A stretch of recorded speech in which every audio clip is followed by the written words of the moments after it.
Greetings, Lamb Fanatics. From Miami, Florida, Lily White Lilith of lilywhite.com here, taking you on yet another surrealistic journey into the past, this time to embark on the much vaunted, much admired BankSynths keyboard setup of one Anthony Banks. And in the second part of this video, I'm going to be talking with Sebastian Lamothe of the Musical Box about their collections of vintage and upgraded digital pieces of Tony's equipment. But first, you might be wondering why exactly I'm in the Miami Beach area. Well, it's to take you as close to the source as I can without visiting Genesis' home studio of the farm or Peter Gabriel's real-world studios, that is. Today I'm calling on the expertise of two recognized leaders in their field and extreme Genesis fanatics in their own right to tour us through those keyboards which form the basis of the famed BankSynths.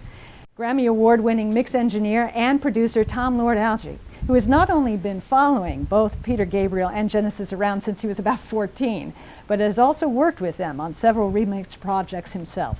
And Dave Kersner, CEO and founder of Sonic Reality, the music software and sound development sampling giant.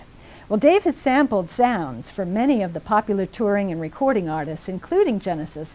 He also happens to own one of the largest collections of vintage keyboards, we think, in the Western world. And that's what we are here for. Gentlemen, welcome to the analysis series. Tom, I'm going to hand it over to you to do the interviewing duties so that I can film, which is probably just as well, because most likely I'd be drooling over all of Dave's incredible musical instruments inside. Why don't you take it away? And quite impressive a collection there is.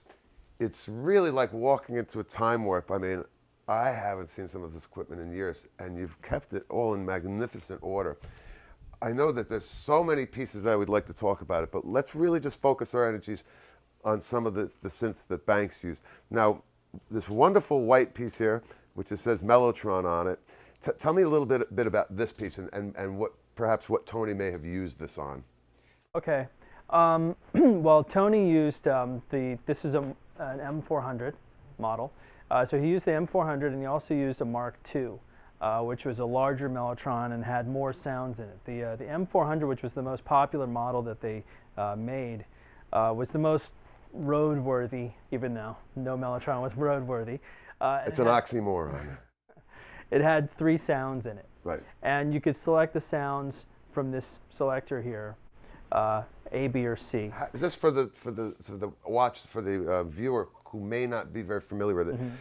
How exactly does it work, and how does that change the sound? Okay, well, basically inside a Mellotron you have a set of tapes, and there's a tape for each key going across a tape head. So underneath here, this mechanism, there's a tape head, and the tape rolls across it. It's not a loop. Some people think it's a loop. It's actually plays for 7 seconds or something like that. A duration of time, about 7 or 8 seconds, and then it springs back up. So to sustain a chord, Tony would have to do things like he would run it through tape delays to kind of keep it going, and then you'd have to play it in a way where you re-triggered the notes. Because it took a second for it to spring back. You had to be very creative. Yeah, but that also made people play it a certain way, and it kind of had like a quirky sound. Mellotron was used by Genesis, also King Crimson, Led Zeppelin, a lot of Yes. Right, but they were notorious for breaking down on the road. Right. Yeah.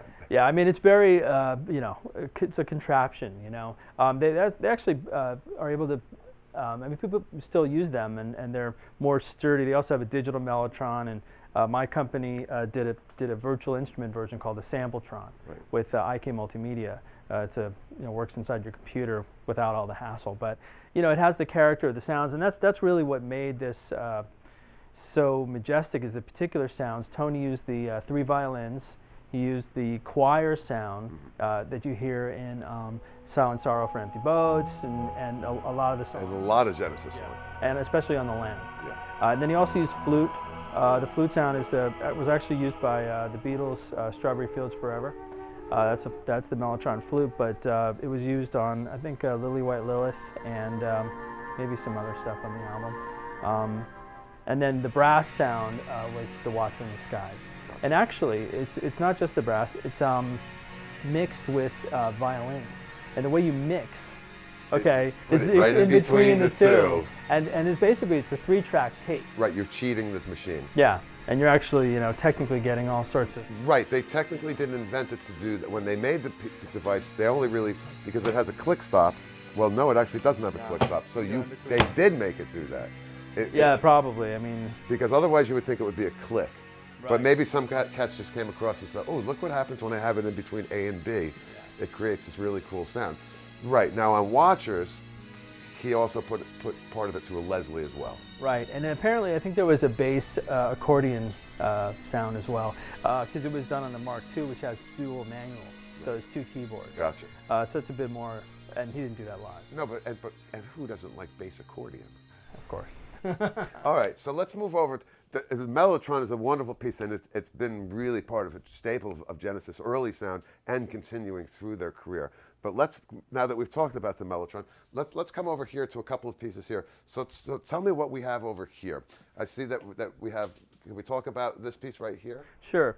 Okay, this is a Hammond L100. It's similar to the T102 that Tony used.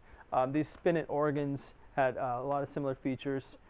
We also have a 102 at Sonic Reality Studios. We kind of have, like a Noah's Ark of keyboards. Yes, you do. One or two of everything.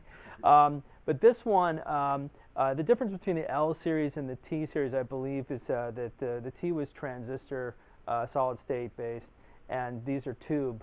But they have a similar sound. I actually prefer the tube myself. And Tony would run a direct output as well, so he could run through. He liked running through the Leslie, but he also, not so much the fast Leslie. Right, it was always a slow Leslie. It was always slow Leslie, if that. And then he would run through pedals like this MXR phaser pedal, the organ through that, and also the RMI, which he used as an organ I'll talk about in a minute. So he would run a DI, and he liked to do his own mixing with his own mixer, and would send sound, even in the studio, as well as from what I understand, and as well as live, of course. He would have his own tape delays and different effects pedals and things. Right, now would you think that Tony probably sent a stereo mix to the front of house? Yeah. Right, so basically the blend is the blend.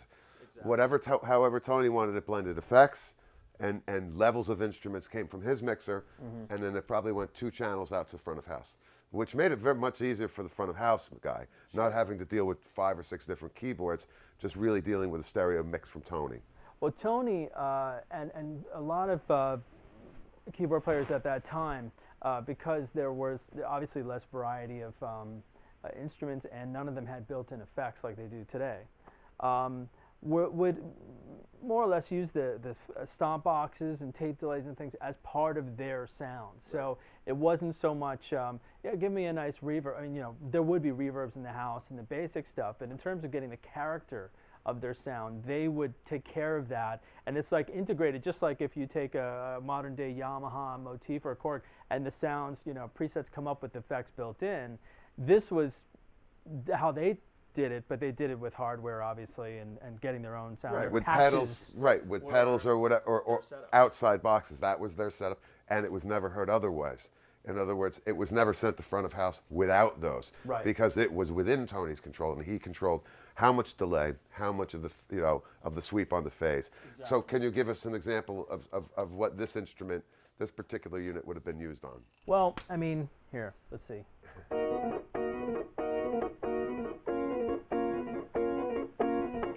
So that's in the cage. Tony used organ quite a bit, especially in the early Genesis days. Back from, let's say, Foxtrot, Nursery Crime, it was quite a feature. You've got,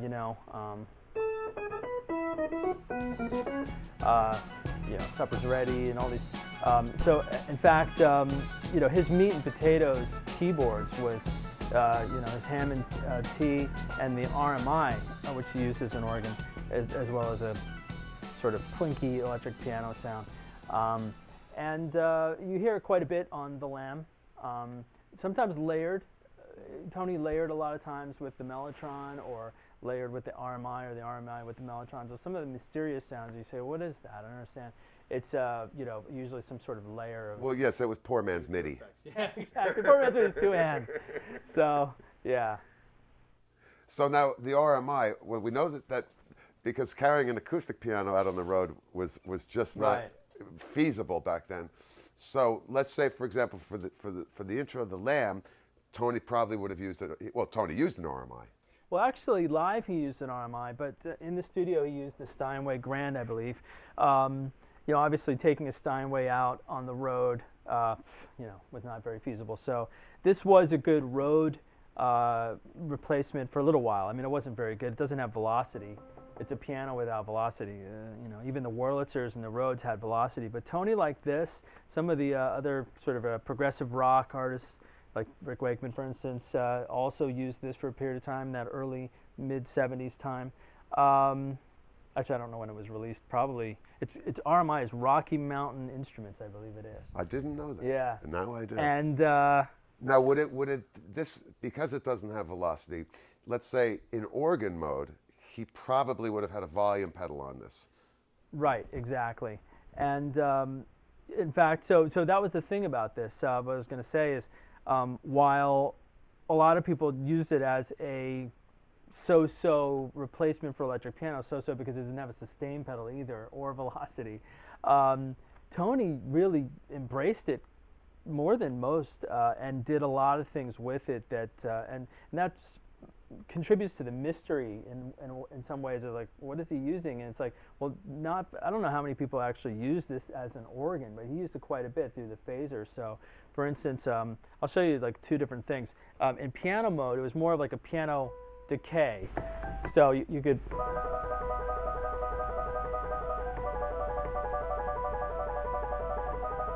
but in organ mode, you would have a sustained sound, and then if you run that through the phaser,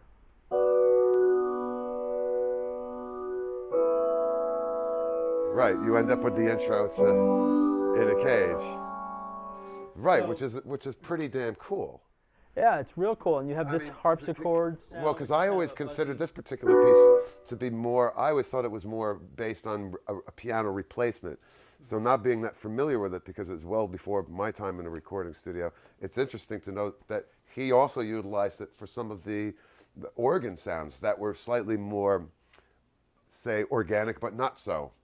Being able to put the a little bit phaser sort on of it. synthy because of this harpsichord sound. Had that brightness that you don't really get with the organ. Correct. And the interesting thing, I got this set up, or if we opened it up, it's got quite a lot of electronics for such a one-trick pony, with Right. these three sounds. But each note can be tuned, which also means that each note can be a little out of tune. So it's a real kind of like hybrid, almost like an early analog polyphonic synth, Right. like the Polymoog, which he eventually used, and then of course the ARP Quadra, which is here. So it acted as a pad synth for him in some ways, like a cross between an organ and what he ended up using the Prophet 10 for. And these, he got so much mileage out of these three sounds. Basically, you have a piano, a harpsy, and a lute. That's it. And they layer with each other. You can have it a little quieter or louder, and an organ mode. Now, Tony's keyboard, this model is a 300B. Tony had a 368X, I believe, and I did a sample session at the farm with Nick Davis, who's their current co-producer engineer, and also Hugh Padgham, who worked with them for Avocab and Yes. worked with Phil and a lot of the solo records. And Peter. And Peter, right? And of course, well, one of the things we did was we recreated the drum sound from Intruder and In the Air Tonight, which involved this, special mics like the Ball and the Biscuit and the SSL Listen mic compressor. So that was our mission there, was to kind of, they have that stone room, which because it's similar to the townhouse where you've worked, and it's such a distinct sound, and the big Phil Collins sound. The way to get that is literally just use single head drums and these particular mics with those guys, the way they mic them, and we nailed the sound for people to buy. But the other thing we did while we're there, when in Rome, is Go through some of the vintage stuff. we went through the warehouse, the back line for the studio, and just dug through all these classics and pulled out, the RMI and the ARP Pro Soloist, which I'll show you in a second, and Tony's ARP 2600, which is this synth right here. And Tony's was revision 3, serial number 00001. Wow. Or something like that. The Of the ARP 2600. That's unbelievable. All right, he had the first one. He had the first one of the 3rd revision. Wow. But, you know, obviously to get the first one, that meant ARP valued him very highly. You think? Here you go.